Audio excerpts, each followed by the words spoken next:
नाशिकच्या कुंभमेळ्यातील सीसीटीव्हीच्या कंत्राटावरून माहिती अधिकार कार्यकर्ते विजय कुंभार यांनी आक्षेप घेतलाय। कुंभमेळा सीसीटीव्ही प्रकल्पाचं काम तब्बल 294 कोटींना मॅट्रिक्स कंपनीला मिळालं। 2015 साली हेच काम 9.94 कोटींमध्ये करण्यात आलं होतं। हा खर्च इतका वाढला कसा, असा सवाल कुंभार यांनी विचारलाय।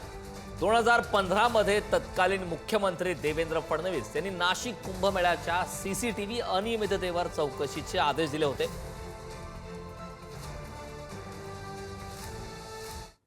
कायमस्वरूपी सीसीटीव्ही बसले नाहीत आणि आता त्या 9 कोटी रुपयांच्या सीसीटीव्हीची किंमत झाली 294 कोटी रुपये, जवळपास 30 पट जास्त।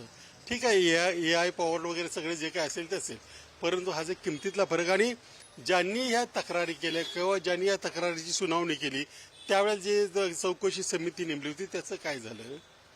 गेल्या 12 वर्षामध्ये कायमस्वरूपी सीसीटीव्ही का बसवले गेले नाहीत? आता पुन्हा एकदा कायमस्वरूपी न बसवता तात्पुरते बसवणार म्हणजे पुन्हा हे 300 कोटी रुपये पाण्यामध्ये। याचा अर्थ जनतेच्या पैशाची या राजकारण्यांना, या प्रशासकांना कवडीची किंमत नाही, म्हणून ते असले उद्योग करतायत। हा पैसा गेला कोणाचा? त्यांच्या खिशातला नाही गेलेला, हा जनतेचा पैसा वाया।